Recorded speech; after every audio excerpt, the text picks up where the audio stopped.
मल्लिकार्जुन ज्योतिर्लिंग भगवान शिव के 12 ज्योतिर्लिंगों में से एक है। यह ज्योतिर्लिंग आंध्र प्रदेश में कृष्णा नदी के तट पर श्री शैल पर्वत पर स्थित है। भारतवर्ष में इस ज्योतिर्लिंग को दक्षिण भारत का कैलाश भी कहा जाता है। ऐसा माना जाता है कि इस पर्वत पर जो भी व्यक्ति भगवान शिव की पूजा करता है उसे अश्वमेध यज्ञ के बराबर फल प्राप्त होता है और उसकी सभी मनोकामनाएं शीघ्र ही पूरी हो जाती हैं।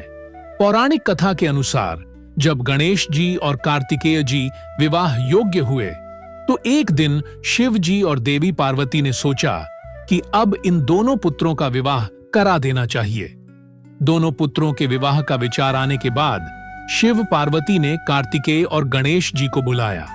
शिव जी ने दोनों पुत्रों से कहा कि तुम दोनों में जो कोई इस पृथ्वी की परिक्रमा करके पहले यहां आ जाएगा उसी का विवाह पहले होगा। शर्त सुनते ही कार्तिकेय जी अपनी सवारी मोर पर बैठकर पृथ्वी की परिक्रमा करने निकल गए। लेकिन चूहे की सवारी करने वाले भगवान गणेश के लिए यह काम मुश्किल था। भगवान गणेश बुद्धि के दाता माने जाते हैं, इसलिए उन्होंने अपनी बुद्धि का उपयोग किया और माता पार्वती और पिता शिव की 7 बार परिक्रमा की।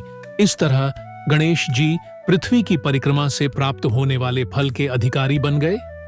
उनकी बुद्धि को देखकर शिव और पार्वती दोनों बहुत प्रसन्न हुए और उन्होंने गणेश जी का विवाह भगवान विश्वकर्मा की पुत्रियां रिद्धि और सिद्धि से करा दिया। जब कार्तिकेय जी पृथ्वी की परिक्रमा कर वापस आए तब यह सब देखकर क्रोधित हो गए। क्रोधित होकर कार्तिकेय जी ने कैलाश पर्वत छोड़ दिया और क्रौंच पर्वत पर चले गए।